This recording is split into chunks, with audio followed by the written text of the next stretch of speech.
Alright folks, welcome back. Just as a quick note, my previous microphone has gave up the ghost. So we're using a backup mic, and I do not like this microphone. So until I get my new one from Amazon, which I'll order when I'm done doing this recording, we'll probably be stuck with this. Okay, so I apologize if it isn't as good, or if it's different, if it's something different about the audio that you don't like. Just know that it's a different mic and I have no choice. So here we are with the dollar index daily chart, and I'm going to try to go through this rather briefly because this is a lecture that I could spend hours on, extreme amount of time, and I want to make sure that I don't do that because I don't want the video to be too long, because that makes my job harder to render all the versions I have to do for each user group. Also, I don't want to inundate you with things that, especially the new group, aren't going to know that much about, but I want to demonstrate the level of precision that you're learning here.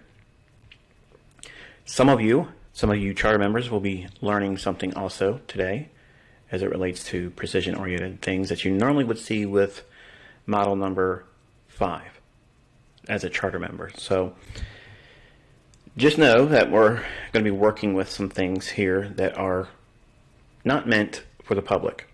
And I know some of you are already in here selling copies and editions of your videos because I'm actively buying them, and you don't realize it, but I am. And I'm weeding you out. These are the types of lessons that I would have done a whole lot sooner, and much more deeper than this, because it does get way deeper than this.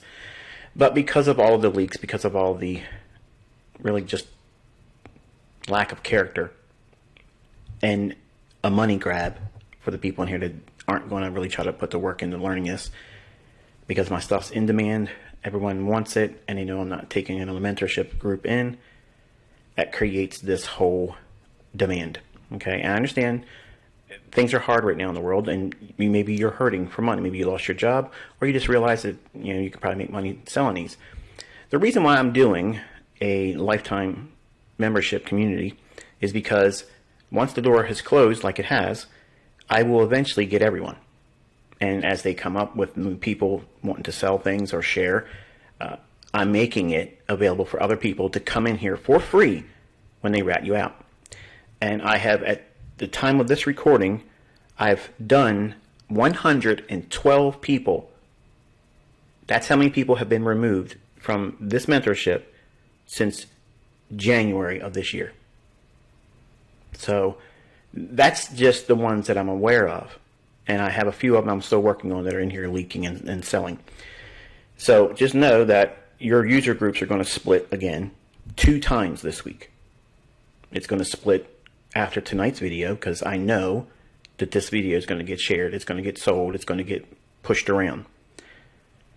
I also know that within the next 2 weeks, I'm probably going to have 9 more people out of here, because you don't listen and you don't respect the ground rules. I just want you to be reminded that I haven't stopped. And just because you don't think you see a watermark, the lack of a watermark is a watermark. All right, so here's the daily chart on the dollar index.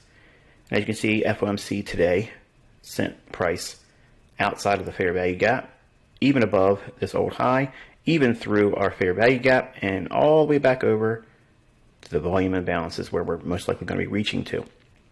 So we got all the way into potentially a run into this buy side liquidity. So if we go above this, our focus goes over to here. Okay, so that's why these lines are here. So when we drop down to the hourly chart and 15-minute time frames, those levels are what you're seeing relative to the volume imbalance on the daily chart. Notice that we did on Thursday drop down outside of the fair value gap momentarily, just to go into consequent encroachment of the fair value gap between this candle's high, this candle's low. Consequent encroachment back inside the range of the fair value gap while it's being held in consolidation waiting for FOMC. Then they repriced it higher.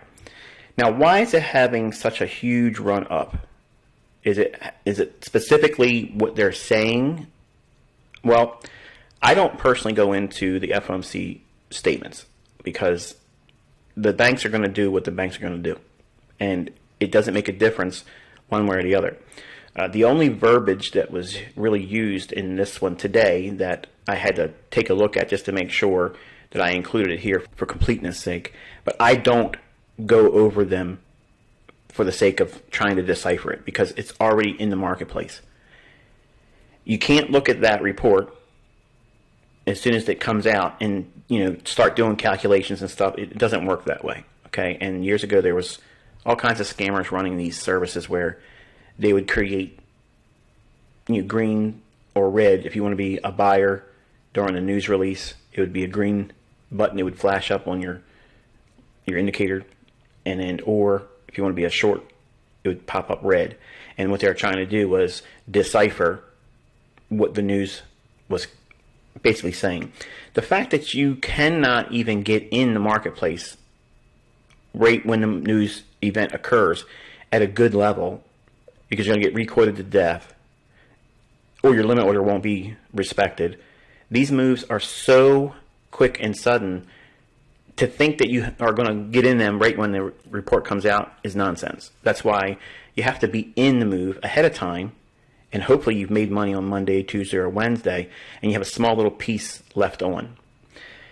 Now, some of you are checking out the YouTube channel commentary, and you're also looking at the Telegram.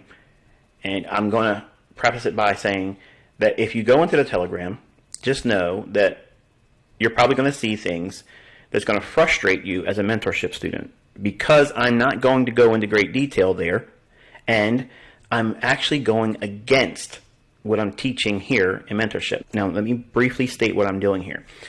I've had people freak out and get offended that I was teaching anything outside of mentorship, and they were all up in arms saying, well, I'm going to quit if you're going to be teaching for free. Well, this kind of lesson tonight and what I've been doing all year is nowhere near the level of anything I'm going to do on YouTube, let alone a Telegram room, okay? But I love teaching, and I have a lot of folks that reach out to me that can't afford to be where you are right now. So to do what I feel my purpose in life is to teach, I make my time available, even though it may feel like I'm spending a whole lot of time there. I'm not. But the idea is I'm teaching them things that are learned from the YouTube channel content. And I specifically used things that I teach on that YouTube channel to do the trades that I do and make examples of with executions, management, and everything that's being done there. That is all YouTube based. None of that has anything to do with what you're learning here in mentorship, period.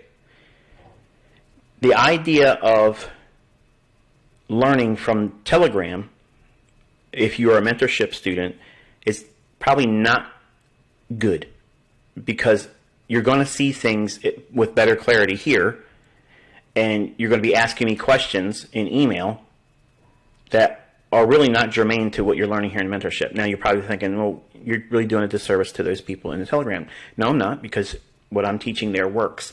It's not going to be as precise. I'm not going to teach narrative. I'm not going to teach the precision like I'm going to teach here tonight.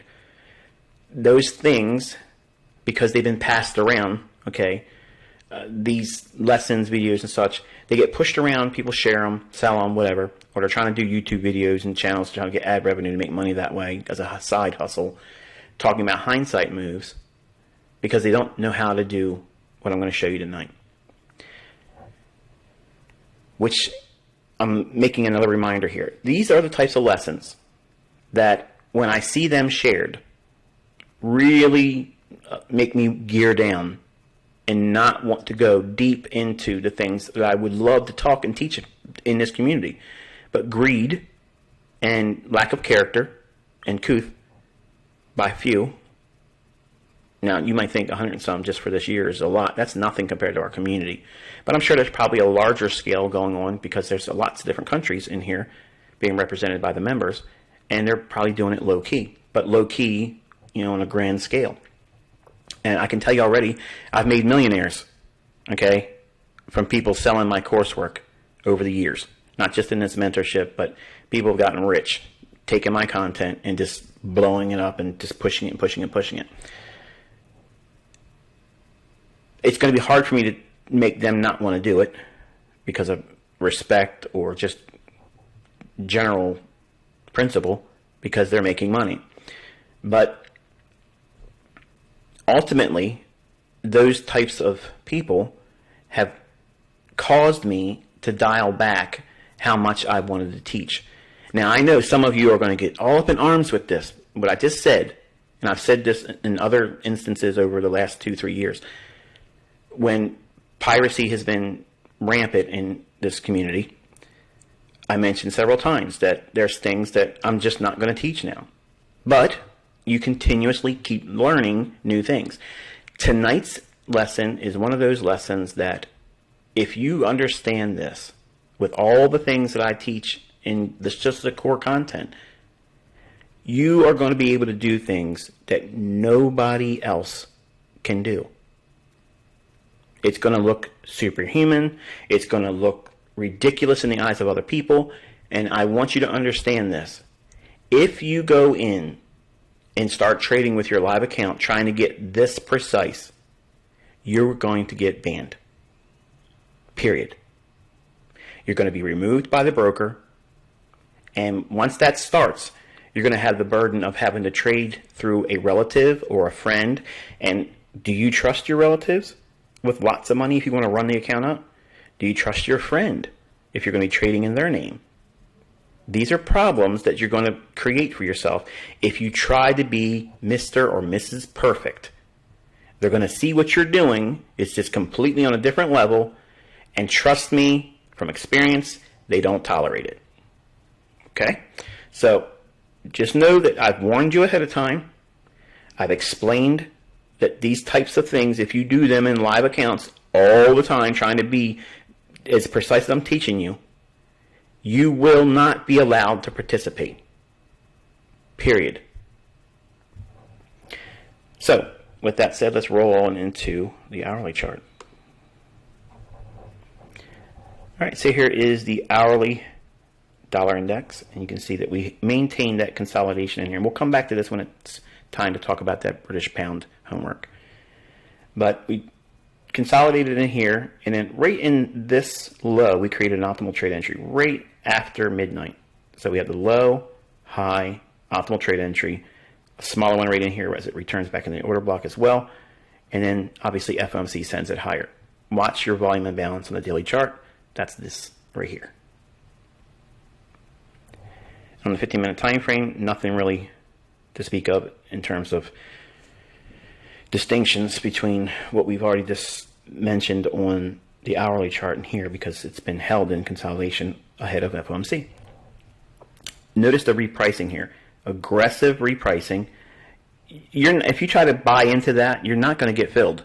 You're going to get requote, and by then it's up here. And who wants to be in it at that point? Because then you have all this behind you. And now, as we see price reaching up like this, can it draw back and correct before going into the daily volume imbalance? I don't think it needs to. I think that it's running aggressively on the funds that are short dollar. And that's why they're doing it aggressively, because they don't want those large funds to withdraw their liquidity or their orders that would otherwise be ran out.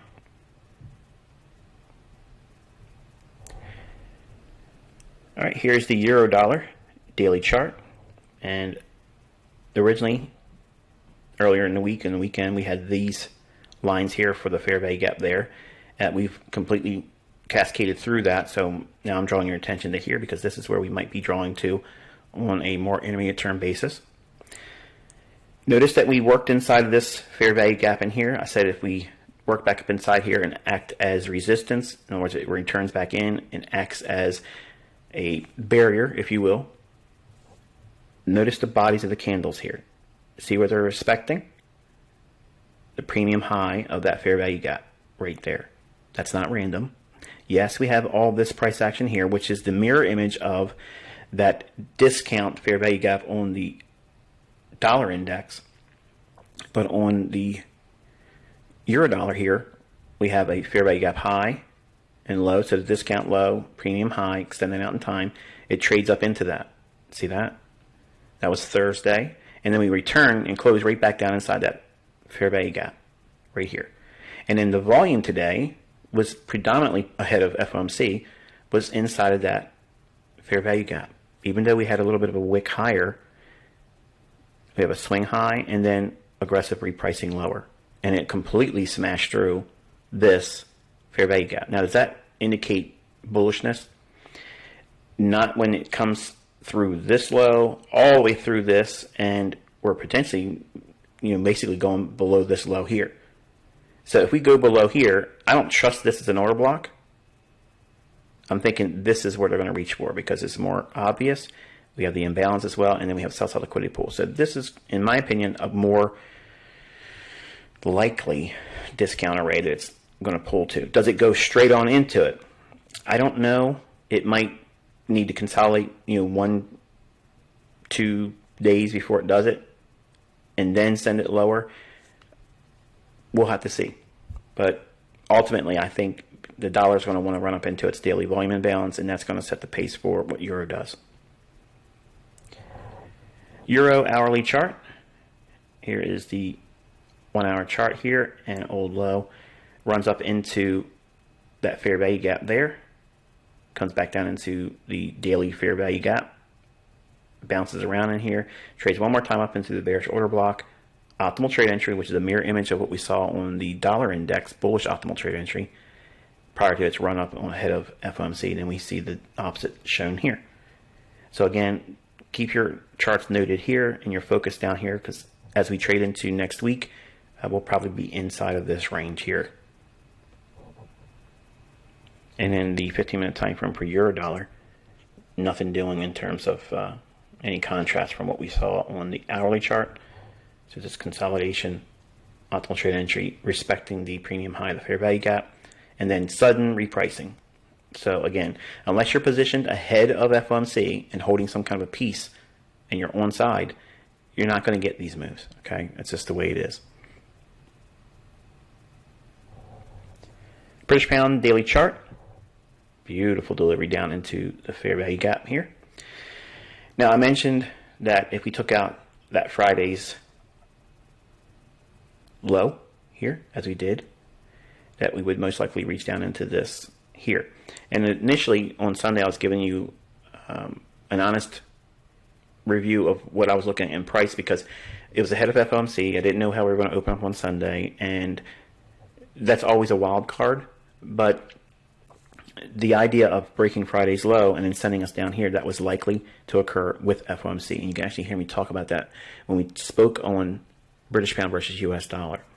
Now, I'm not trying to say, ha ha ha, look how smart I am. Okay, so make sure you hear me clearly. The bias, I wanted to see dollar go higher. But if it was unwilling to make its move above its fair value gap on its daily chart, that was indicative of what? It's going to be held in consolidation, and I wanted to see it break lower. Well, it went down just to fill a fair value gap on its daily chart, and then dollar went back into its fair value gap, and then day of FOMC, which is today, Wednesday, it takes off and goes vertical and runs to not only the premium arrays that I called out, but well beyond it.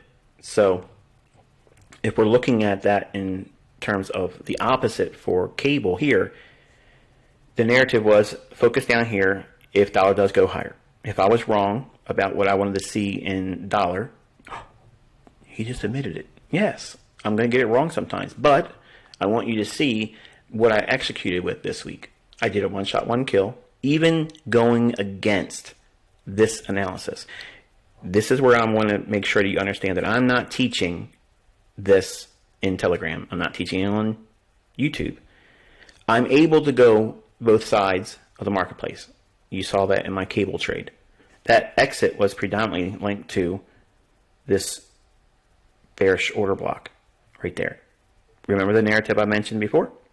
If we break this, and we did it here, it's likely to go down here. So on Thursday, we went down here, and then we opened and traded up into that level. That's all I was working with. I was working with that level in here up to here.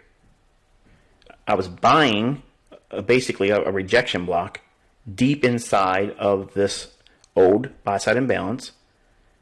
And then I wanted to get back up into that bearish order block. And then that was it. I took the majority of the trade off, and I had a small little piece on there. If I was right about dollar going lower and resuming its long-term downtrend, because I'm trying to teach you not to trade and pick bottoms in bear markets or tops in bull markets, because you can hurt yourself. But you still can make money doing trades with that, even if it does break down like it did here. And I use the rules that I teach you, which I actually taught in free content too, because I don't want anyone to get hurt. So the same rules I teach relative to non-farm payroll weeks or FOMC is you want to make your money early in the week and then leave a small piece on and then let that be your lead in the water if it wants to take off and be a runner. If you're wrong, who cares? It takes a small little piece of the open profit you have, but you've taken a lion's portion of the move off ahead of FOMC. So I'm longing the market here and getting out as it runs into that bearish order block. So as it's breaking lower, I don't want to have any lessons or any discussions about this. Okay? Notice that? I didn't talk about anything breaking down, but I gave them from a free mentorship level, not in here, but from a YouTube perspective or Telegram perspective, and you got to watch me execute again. But the point is, they're not being drawn into these lessons or this area down here at all in anything that I'm doing. Nothing. It's not happening. So I can still teach and use free content, and none of you should be upset about that. It honestly upsets me that you are so possessive of me, and it makes teaching not as fun for me as it would be if y'all just relaxed and just let me give it to you as I give it to you. So this was the overall framework here for the breakdown, but I want to give you the details about this right here as the teaching, but we got to go through the final stages of the breakdown here for cable. So in the hourly chart, you can go back and, again, I sent a comment to the community tab on my YouTube channel stating that you should go back and watch Sunday's video. Sunday's video, I mentioned how if I was wrong about dollar and it does want to go higher, that this fair value gap here, it want to run up into that level there, and that would probably be the catalyst for sending it down into the daily fair value gap. Don't take my word for it. Some of you probably didn't even watch the video. It's not that long of a video. You can actually scrub through, get to British pound area, and you'll hear me talk about that level right there, trading into that low of the fair value gap. That could be the turning point. If I'm wrong about dollar being bearish, if it's going to be bullish, this is what's going to happen.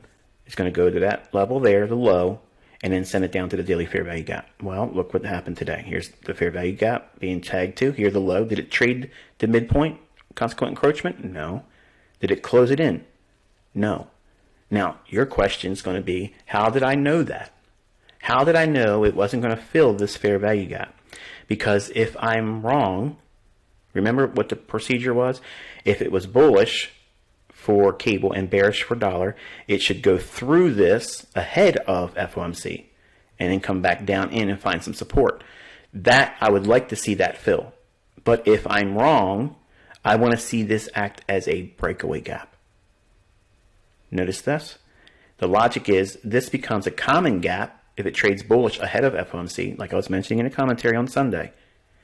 If it comes back down into it, that could set the stage for a rally to take out that 142 big figure on cable or British pound versus US dollar. But if I'm wrong, and this is a little bit of algorithmic theory that you shouldn't be getting as a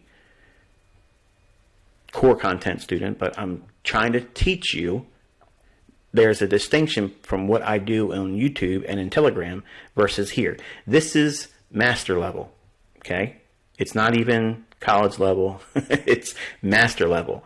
So when I'm telling you things in advance in these commentaries, I'm actually going through the process of what I know that the algorithm is likely to do. Once it happens, then I have the luxury of going back in and telling you like I'm telling you here. Most of you in here want me to tell you in advance so that way you can trade it. I'm never going to do that. I'm never going to do that. And let me explain to you why I'm never going to do it. And you should all understand this. I don't care if you get mad. I don't care if it feels like it's unfair, because it was never promised to you. Okay, but I want you to know why I won't do it. If I do signals, if I outline the moves to a T beforehand, all these yahoos in here, and you know who you are, they're going to parrot what I say. And they're going to create channels, Discord rooms, Telegram channels, mentorships, and they're going to be able to sell the idea that they know exactly what they're doing, but they're only going to be parroting what I'm saying. I'm not going to enable folks like that. And yes, it's unfortunate that some of you in here that would do that messes it all up for everyone else. That's also the reason why I promised, even in the description of the mentorship, that it is not a signal service. It's never going to be a signal service. I'm never going to tell you beforehand where the entry is, where the stop loss is, where the target is. I'm never going to do that. Now, there was a time that I wanted to do that. Like, I wanted to do those things. But because those individuals in here and those that have been thrown out already, they're the reason why it won't happen. Because it would be completely abused, way beyond just the videos themselves. Because that's what everybody really wants. They want to hear me tell them what's going to happen next in the marketplace. And the better students in here can more or less get to what I'm saying, like this example here. I'm telling you without walking you to the signal. I'm not leading you there at the time it occurs. I'm not telling you where your stop needs to be. I'm not telling you how to trade it, how to manage your stop, and where to take partials or take the exit. I'm not doing any of those things. That's the part of you learning, and you'll find your own way of doing that. And there'll be different ways of doing it. They won't be exactly the same, but you'll be doing predominantly the same things. But all of your results will be different. That's why I say, when people ask me, what's the average that your students have as a return? It's all different, because some of you will just take this trade here and not have the willingness to hold down to that low. And you'll get out just at this low or just above it because you think it might be protected or defended and not go below that low. Or you'll go below that by 10, 20, 30 pips. Others would see that if it's going to go down to that level there or lower, that means we're crossing the 140, and the rules are if we cross a big figure, it can go as much as 40 pips. So that sends us down into 139.60. So that's below consequent encroachment. That makes sense. So they would take their exit below this low or fair value gap premium high on the daily chart. They would take it just at the consequent encroachment level and allow for it to be trading just below consequent encroachment, but their limit order would get them out, basically midpoint of this range. So all of you are going to decide what it is that you're going to be doing with this information. And none of it's wrong. There's not an improper way of doing it. It just means that you're going to find your own niche in this that makes sense for you. And that's important, because you have to have a model that makes sense, that you're comfortable with. And even with these rules being slightly differently used from student to student, but the overall context is the same. We're looking for these types of displacements and movements lower. If certain things happen, then how you trade them and engage them is going to be different from everyone else in the mentorship and from me. But your positive result is going to be meaningful to you, because it'll make sense why you got out there, and you'll be able to sleep at night while you did it. You won't have to worry about, hopefully this is the path that you should be following, is that even though moves will go many times beyond what you expect them to do, you're not worried about that because you're finding consistency in the way you're doing it. An example of that would be if you were selling up here at the order block, which is what this red line is. Here's that daily bearish order block. It's trading up into it, but it's hitting the fair value gap level there that I called out in the Sunday video. So I said, if it's bearish and I'm wrong, it's going to likely go up into that level there, hit the low, which it does here, and then send it down to the daily fair value gap. Okay. Now, if this was the Friday's close, that was the weekly range outlined beforehand. But in this case, it's Wednesday, so we have more days still. So what does it really work out to be? Potentially what? The daily high and low on FOMC. Now, FOMC is a random market event in everybody's eyes. It's not random in the sense that I don't know all the time what direction it's going to be. Okay, I don't know that all the time. I can't consistently sit in front of FOMC and know beyond a shadow of a doubt this is what's going to happen. But clearly you can see in Sunday's commentary, I had an inkling if I'm wrong, it's going to go down, it's going to do it like this, and it did. But I would have preferred for dollar to go lower, so that way I could go long cable and run it into 142 big figure, maybe 142.30.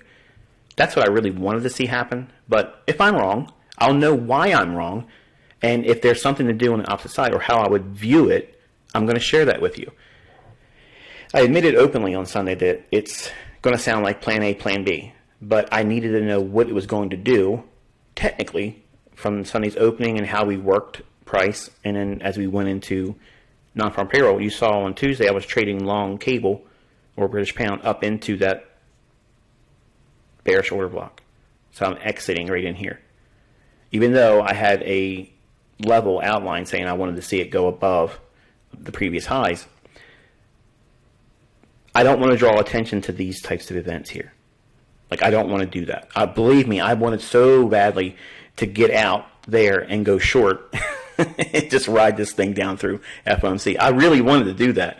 But I was like, no. Let me just get out right here, and that way it'll make sense to you all why I'm doing it. And the pattern I'm giving you right now in explaining why I was doing what I was doing should make pretty good sense to you as a student here, because you know things that they're not aware of and what levels I called in advance, and you can see obviously the results of it.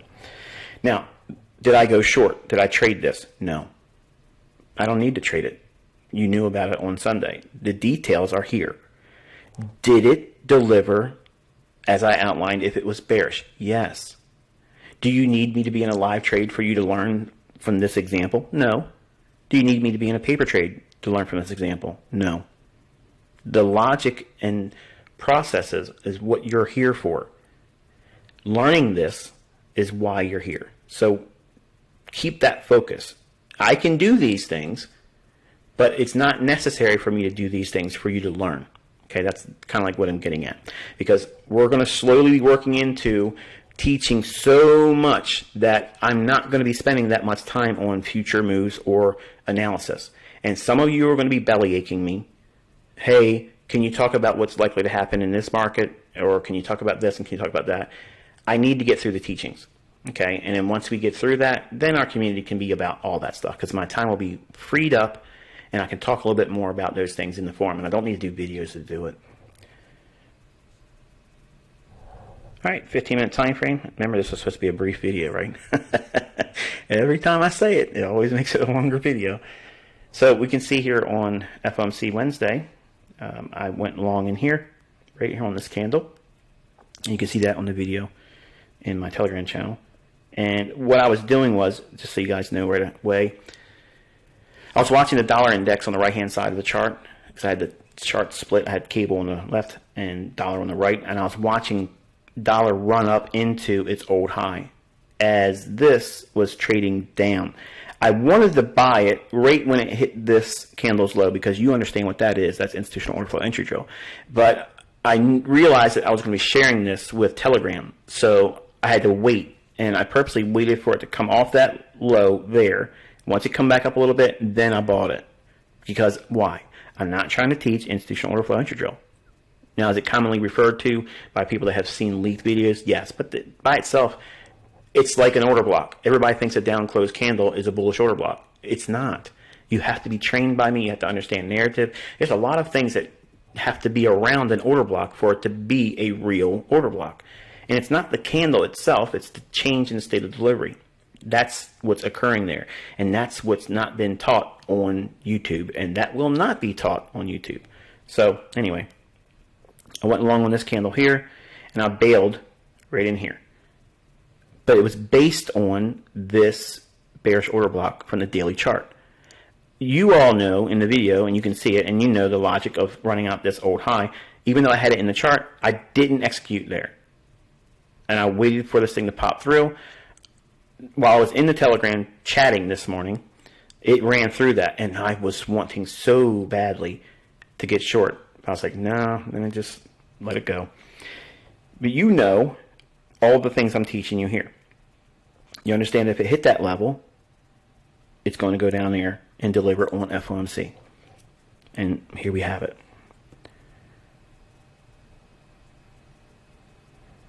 All right, so on Tuesday, I uploaded a chart to everyone's area in the forum. And I got to tell you, it's really nice to be able to do that. It saves me a lot of time. It allows me to post it in all the forum user groups and gives me a chance to give you homework and then give you some work to do instead of just sitting and watching a video. You go in your own charts and dig around. So that's going to be kind of like a lot of things we do going forward. And then I'll teach a little bit more in the midweek and teach, obviously, more things on the weekend commentary. But this is how you learn. This is how you get through the content and really absorb it. So I wanted to cover this move here and talk about how this chart was created. And in my haste in making it, I freehanded moving all these lines around. But I'm going to actually walk you through the process that we can see that this level actually isn't accurate. Because I'm going to teach you how it goes right to the low of that candle. Okay, but because I was visually looking at it, I thought I had it, and I just drug it down, and it didn't.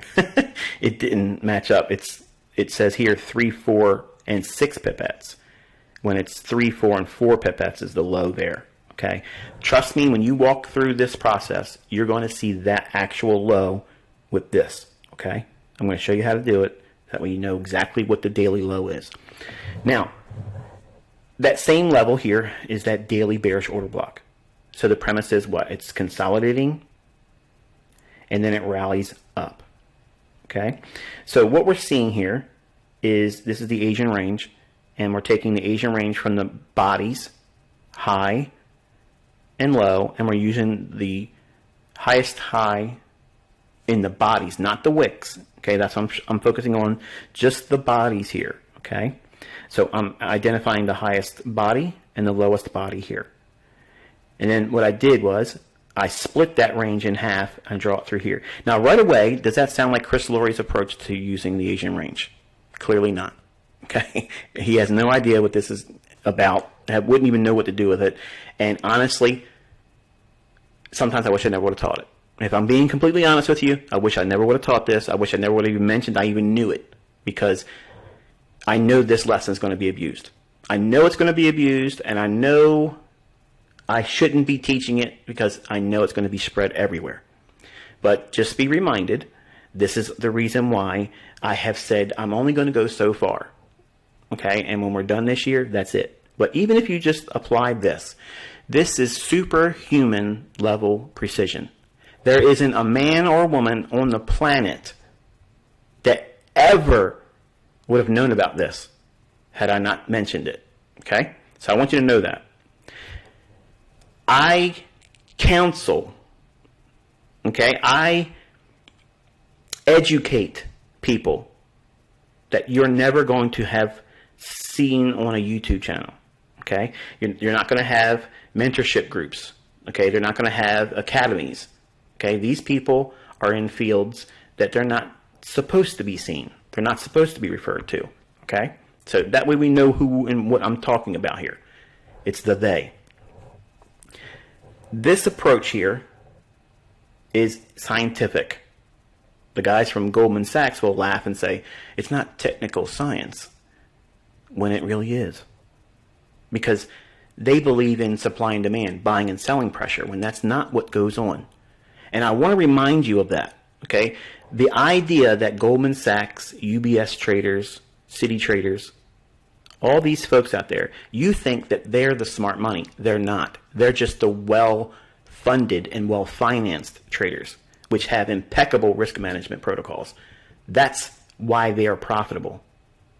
It's not because they know these things. Trust me when I tell you that. They don't know these things. Period.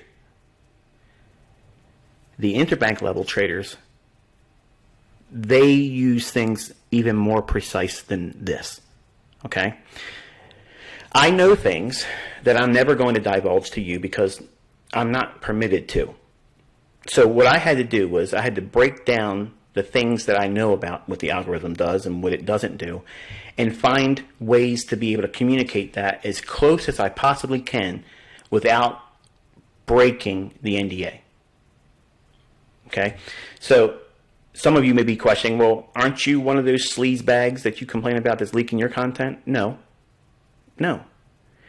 Because what I'm giving you is a different approach that gets you close to a result that is otherwise unknown to everyone else.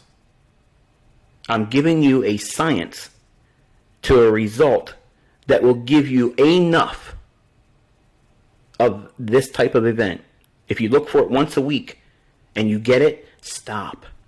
Don't do any more. Especially if you're trading with live funds, because all you're going to do is put a spotlight on you. And they're going to ban you, and you won't be allowed to trade. Does that mean they keep your money? No. But they're going to close you out, and you won't be doing business anymore. And you try that with another broker, and the same thing happens there. Boom. Now word spreads, you can't get an account opened up with anyone. So it pays to have friends that you really trust and family members that you can trust. And that's the reason why I'm not as vocal about brokerage firms. Not only for compliance reasons, I'm not an introducing broker. I'm never going to act as that. But I don't want them looking for me more than they already have.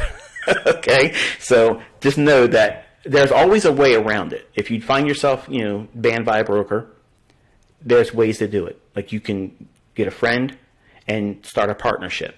Okay? And the way you do it is he opens or she opens the account up, and you draw up a limited partnership on paper that your partnership with this person, and the profits will be split, whatever rate of return you guys agree to. That's the way it is. Now, obviously, you run the risk of someone seeing how much money you're running it up, and they think that this is probably a fluke lottery win and going to continue. And they say, well, this is really technically my money, and they skip town. And that has happened, but when they quickly find out that that money stops, that's the incentive, that you want to make sure that that partner of yours, whether it be a family member or a friend, I would prefer it not to be a family member, because family members are notorious for saying, well, it's really my money.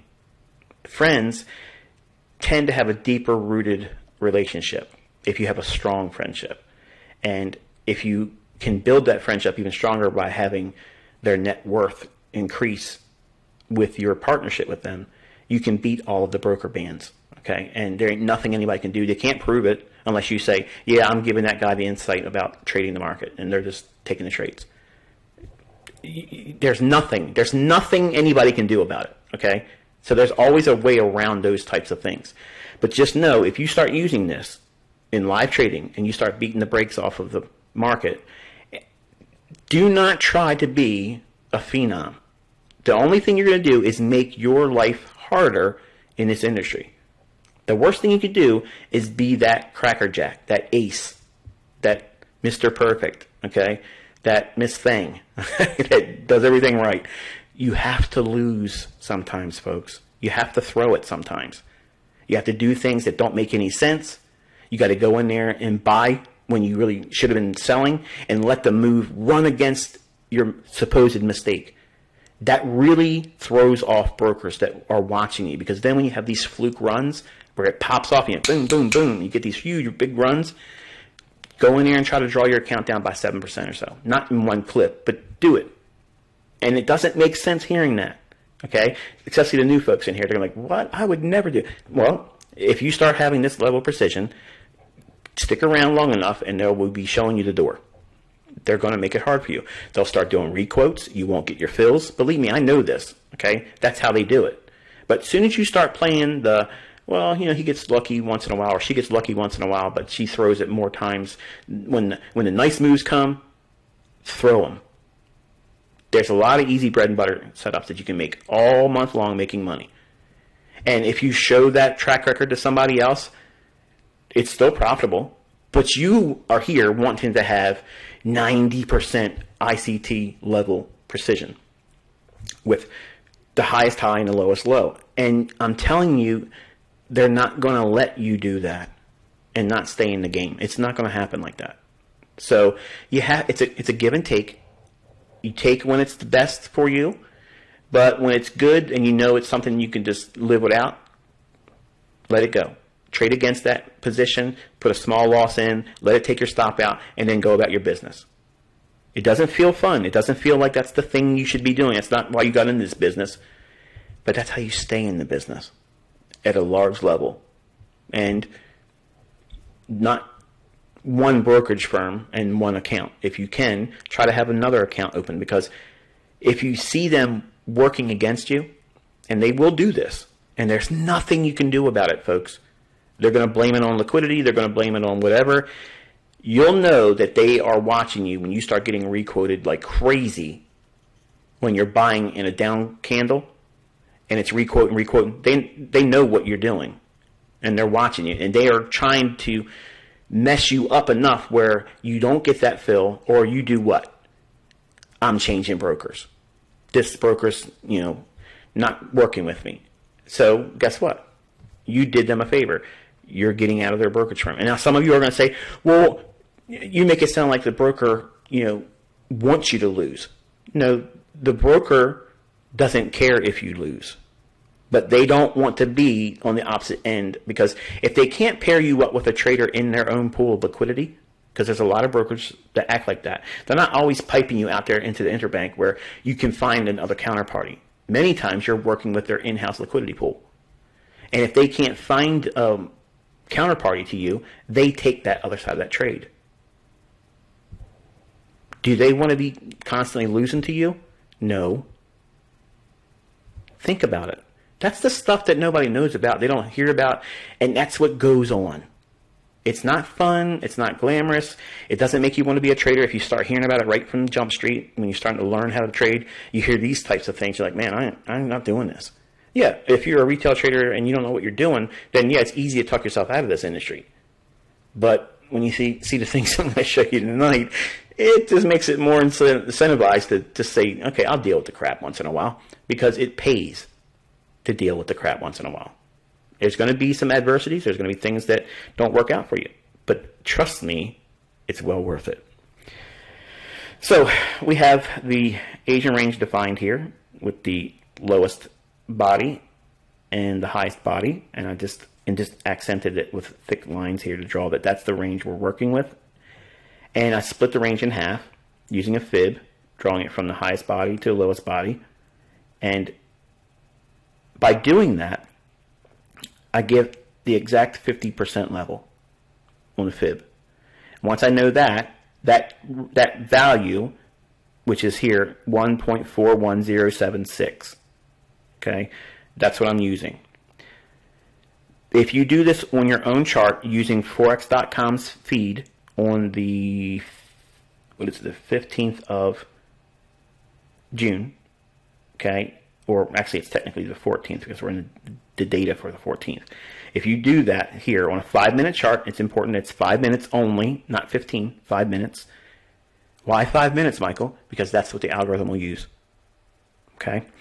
I can't go into any more detail than that. I know you want me to, but trust me, it's all you need to know. If you're doing what I'm teaching you here, it's always on a 5-minute chart. Trust me when I tell you, that's all you need to know. You get mad, send me emails, can I know? No. This is all you need to know. So 5-minute chart, Asian range. You're going to take this, split it in half, find that range level. Then you're going to go into the trend Fibonacci tool. Okay, and I'll show you what that is in a minute. But I want to go over the details here, which set up this whole thing. That was part of the homework. Notice how we ran up into this run into the bearish order block level on the daily chart after it took out sell side liquidity here. So we had a drop down, it ran out sell side, and then ran into the bearish order block. Then created optimal trade entry, and then displacement, New York session, sell off, institutional order flow, drops, hits this level here. And again, this is an error because I just drug it down by hand. The whole process I'm teaching you will give you the actual low at 143.44. Nails that low. But let's go over to the dollar chart. Here's the 15-minute time frame I told you to study. And on the 14th, you can see that we went up initially, taking out buy side liquidity, resting above these relative equal highs. Inside of that fair value gap, remember this is the daily chart's fair value gap. And this is the lower level fair value gap that it drops down into later on the 15th. So we have the initial run for buy side, which is when the pound dropped down and took its sell side here.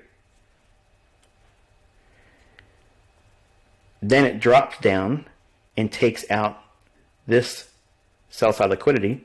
After it takes buy side, it hits this, drops down, attacks the sell side, which is going into consequent encroachment of what? The fair value gap on the daily chart, just below the fair value gap here. So it goes into consequent encroachment, takes the sell side liquidity here, then it pumps up into the buy side liquidity over here. Now, this is on the 15th. The 16th is today, Wednesday, 2021. That's FOMC. So is this likely to continue? No, because FOMC is the event. So what does it do? It goes back inside the range. Where? Consequent encroachment between the high and the low of the fair value gap. Right there. And then consolidates back inside the range. The dollar has to stay in consolidation, but cable is allowed to go lower. Now let's go back into the British pound chart and I'll show you how those precision elements are determined. Here is the bearish order block level. That won't stay on the chart, but as a mental note, just remember this is where it's at. You can see the body's respecting it over here. And that candle right there, if you look at that candle on your chart, okay, why that candle? It's the highest close or open with a beefy bodied candle. We don't like these little wimpy things here like that. We don't want that. We want a beefy candle, okay? That is the highest up close. That up close is what you draw your line across with, and make sure that the line's on there on that very level. For the low end, we're using this candle right here. It's the lowest down or open or close in a beefy body candle. You could use this one, but I won't. These are the rules. I need a beefy bodied candle, not these little wimpy type of candles here. Okay, if it looks like this compared to the ones around it, I'm going to go to the lowest one that has a bigger beefy bodied candle because there's more volume in that. There isn't that much volume in something like that. It's just marking time. That's what the candle's doing there. Here, there's more range in there, so it's going to excite more traders. It's not buying and selling volume or selling and buying pressure. It's volume. It's going to attract more attention. Do you get excited when you watch a big ranging candle? Of course you do. You may not be in the mood, but you're thinking, man, I wish I was in that. You quickly start looking at why it took place, didn't you? Everybody does it. So that's the rule-based idea why I want beefy candles, because it's going to draw more attention. That's why they create these candles. It's not because of the buying selling pressure. These candles are being engineered. So my eye goes to those. That's what the algorithm is doing. I can't teach you any more than that. That's as far as it goes in regards to that, but that's all you need to know. They're pretty simple rules, right? It's a 5-minute chart. It's a range between 1900 and midnight. So there's your Asian range. 5 hours. This whole business in between here, once we have that, determine what the highest and lowest body candle is, and whether if it's a beefy candle or a little wimpy candle. If it's lower, like if I'm not mistaken, I think this is, I'm not sure what it is. But I know the low was 41,004, so it might have been like 41,002 or something like that. But because it was a small little candle, I elected to use this one. Okay, trust me, these rules do not move around; they're static. So now we have that range here. That's my Asian range. That's not Chris Laurie's Asian range. Okay, it's not anybody else's Asian range. It's mine. It's based on things that I'm mentioning here and in other places, but I'm not going to go into any more detail with it because to do so, it gets me in trouble. So I'm not trying to get in trouble, so be content with what I gave you. Trust me, the rules are simple. They're very, very specific, and they're very simple. They're static rules. It's time-based, simple. Now, when you do this, you're going to do two measurements, though. You will do it on the high wick and the low wick. You're going to have both numbers. You're going to have both numbers based on what I'm going to show you here. But once you have the middle point right there, you're going to take your trend-based fib extension tool, okay, and you can find that on TradingView. And the settings are like this, okay. Have all these on your trend-based fib extension tool. You can find it in the same area where you get your Fibonacci. And this is what mine looks like. And then when you do that, you're going to anchor it to the midpoint. You're going to drop it down, and well, drag it down rather.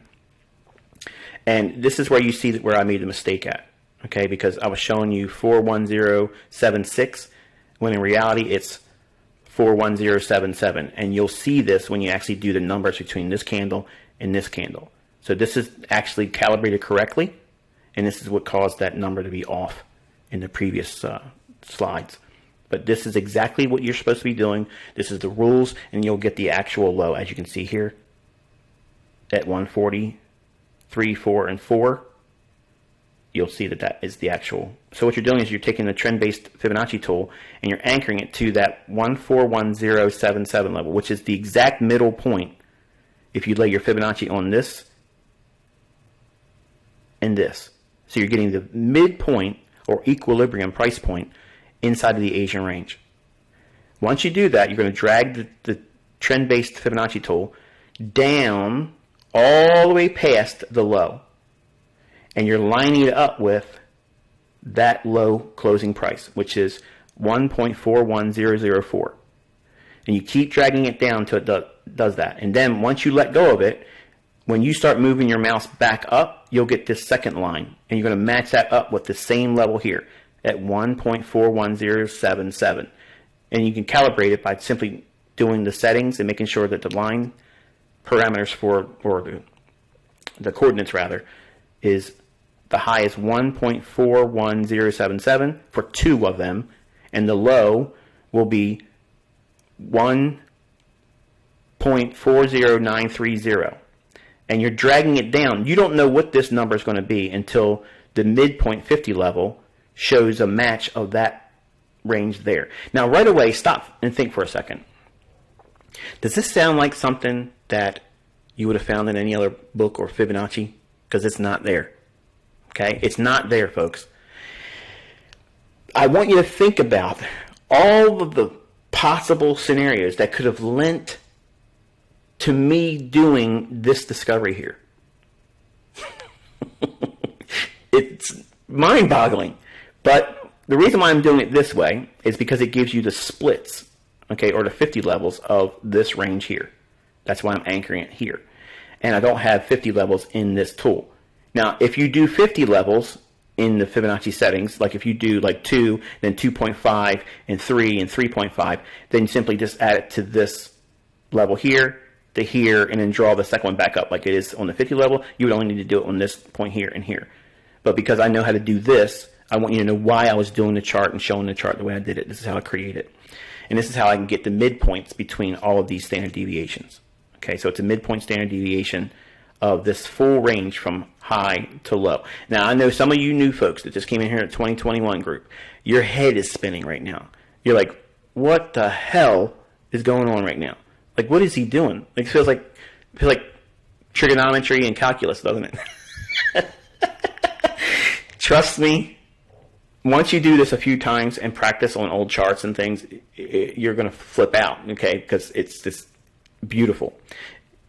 The main moves of the intra-week is when this is going to line up. You're not going to do this procedure and get every single daily high and low. Okay? I'm not teaching that here. I'm giving you an element to how far will it go down. And I'm going to explain more about this level in a minute, but let me just flesh this out here. So you're anchoring on the midpoint of the Asian range, dragging it down, keep dragging it down until the 50 level lines up, and this number will change and keep going down as you drag down. And once you get to a point where the 50 level shows the number that matches this low end, or the Asian range, once you do that, let go of it and drop it. But it's still going to be attached to your mouse. And then when you drive it back up to this level here, this is why you see a line and another line. Once you do that, it gives you these projections. Okay? So it's the standard deviations of the Asian range with the midpoint, okay, or equilibrium price points between the standard deviations. So we have 5 standard deviations, okay. Now, it's not just simply looking for a line and say, well, I like that line, or I like that line. You're looking for a discount array. So you have to go back through data to find an array that matches with one of these. That's the secret.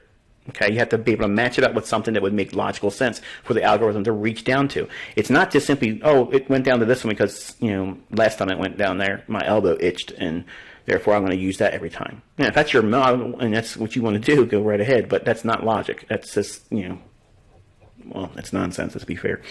But look at this right here. This is the 13th of May. Right here is the 15-minute time frame. See that? So that level of price action is what? Buy side imbalance, sell side inefficiency. The consequent encroachment is approximately in here. And look what's over here. 1, 2. Sell side liquidity pool. Imbalance. It can go down to a consequent encroachment, but the level is what? 140, 34, and 4. That's inside that buy side imbalance, sell side inefficiency. It could go to consequent encroachment, but this is the level that Asian range standard deviation is projected to for the 5th standard deviation. So now let's look at that scaled out. Right here is that same little buy side imbalance, sell side inefficiency. There's 2 levels that create the sell side liquidity pool. And right over here is that low exactly at 140, 34, and 4 pipettes. That's that range daily low. Then we have the run up to what level? The level I gave you on Sunday. If it's going to go down and FMC is going to deliver a down move, it's going to go to that fair value gap discount low, hit it, and then drop down to the daily fair value gap. Boom. Pinpoint low, pinpoint high, pinpoint low. Find that in Wyckoff. Find that from Mr. Clishlori. Find that from Steve Morrow. Find it from Gann. It's not there. This is one of those lessons where there's a lot of meat here. It's a lot of meat. And it's not milk, where it's easy to drink, still filling for a little while. This is one of those lessons you have to chew on. And for a new student, it's a lot. Admittedly, it's a lot. But I promise you, there's things that I teach you later on throughout the mentorship and in charter level that helps you frame a lot of the things I'm showing you here. You only need one piece of these types of moves, okay? Notice that I was buying down in here with an expectation that it was going to run up into, but I didn't want to give this to public viewers. But from here to here, that's a one-shot, one kill. That's 50 to 75 pips. The problem in the wrestling match you're going to have is you want to be able to sell this one to that. And sometimes that's just something going to evade you. And it's okay. It's not a big deal. You can be a seller up here and aim for that plus the spread. Or in my case, 10 to 15 pips, because every broker is going to be slightly off. Some of your live account brokers may not have that matching up exactly. Why is it beneficial to use a demo account? Because a demo account doesn't have the problems that brokerage firms use when they have live accounts. That's why all of their different servers, like if you go with FXCM, I had this problem when I was with them. I had multiple accounts with them, and the lows wouldn't match up. Sometimes they'd be off by 6.5 pips, and the highs would be off, pretty significantly. Why aren't they matching? Because they're going against that pool of liquidity in that specific server. Well, if you look at a demo account, the demo account is closer to interbank price delivery. That's why it's the best tool to learn. Okay? I don't teach this when I combat these yahoos on the internet that say, oh, you're a demo baller, why do you use a demo account? You're learning in the best environment there is, because the demo accounts actually are closer to interbank price feeds than a live account feed will be. Now you're probably thinking, well, wait a minute, I'm going to get screwed if I go into live trading with a live account. That's the reason why I teach you to have this fluff of 5 to 10 pips, allowing for that. And that's why I'm telling you that these yahoos that pretend that they're doing 2 pip stop losses all the time, they might pull it off once in a while, but as a steady diet, they're going to get reamed. They're going to be taken out. They're going to get misquote, and it ain't going to work like that, folks. Okay? It isn't going to work like that. They will not keep you in-house and let you do that. Okay? So the illusion of 2 pip stop losses, while it's possible, I guarantee you, okay, and that's why I said, I put $1 million up there. I said, show me 30 days doing it. Every single trade that's profitable, show me a 2 pip stop loss that did not get tripped. It ain't going to happen, folks. This stuff, they'll run on it. 2 pips is nothing. That's within the scope of reasonable. When you sign up and get a live account opened up, guess what? That's under the definition umbrella of liquidity. Whose liquidity? Theirs. That's why there's different servers when you have these brokerage accounts. Why ain't they in just one server? Why isn't everybody in the same pool of liquidity? Why aren't they piping it out to the interbank price feeds? Because it's in their best interest to have an in-house liquidity pool. Hello. That's the ins and outs of the industry. That's the way it is. But it's also the reason why it's not a bad thing for you to be learning in a demo account. You're learning how these feeds are closely delivered on the interbank level, because they're not going to have tomfoolery inside of a demo account, because there's no incentive to do it. The highs and lows will be closest to the interbank price, because there's nobody in there they're going after. There's no incentive to go a little bit higher or fail to go up as high, so that way they can't get their limit orders tagged. That's the reason why the industry is the way it is. But once you get large enough and you start trading through a prime bank, you will have interbank feeds, and you won't have the problem that these little brokerage account firms that you trade through, like Oanda, even Forex.com, those brokers are insignificant when it comes to trading through a prime. And a prime, you need about like $5 million now to really get it with a prime brokerage account. But you're able to trade in a way where you can have 5 to 7 different price feeds to choose from to do your trading. And you have luxuries that you don't have with a retail account, because you can have sometimes up to 5 minutes to change your mind about receiving that price. Now think about that. When's the last time you could do that with your broker now? Yeah, I don't like that price.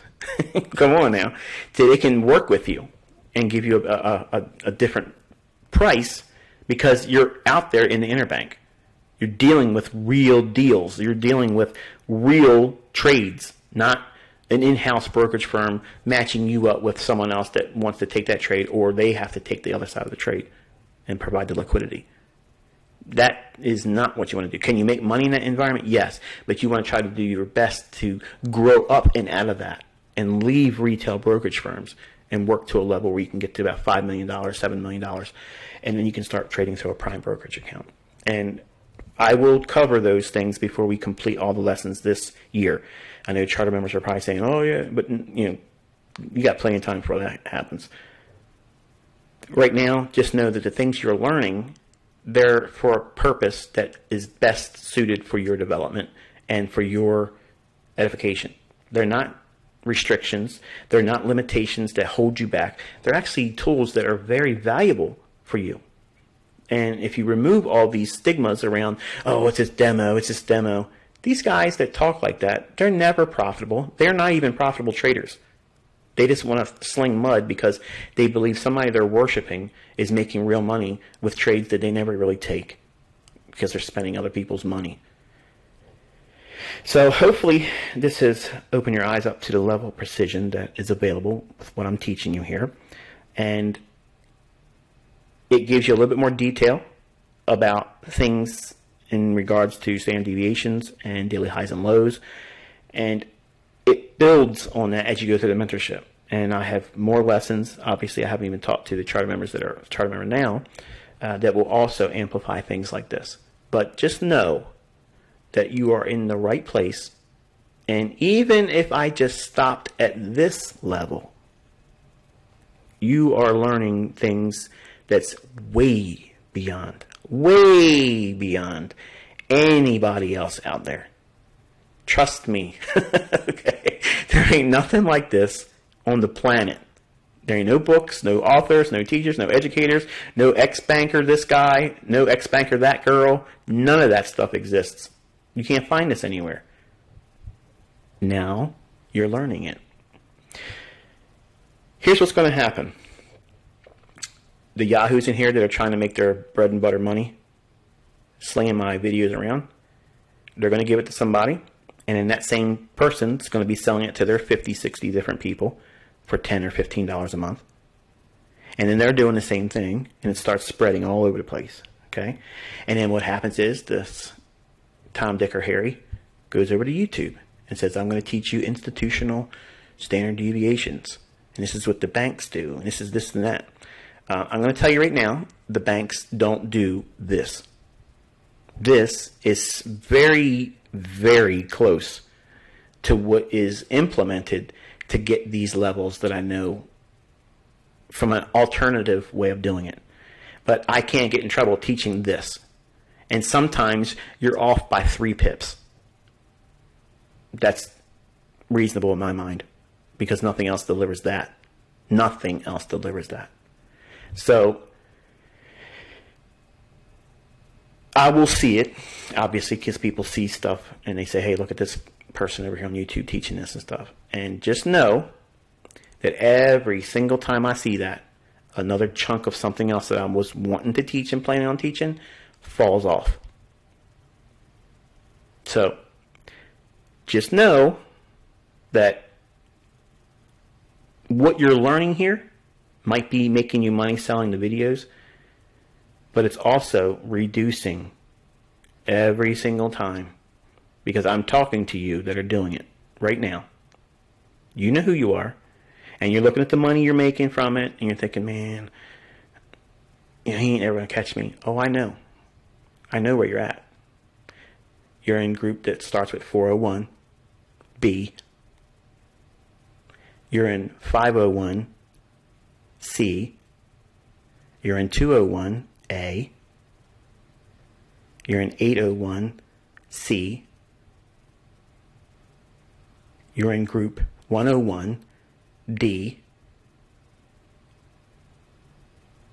You're in 701D. You think you're getting away with it, but I have you all inside of a group now of only 100 people.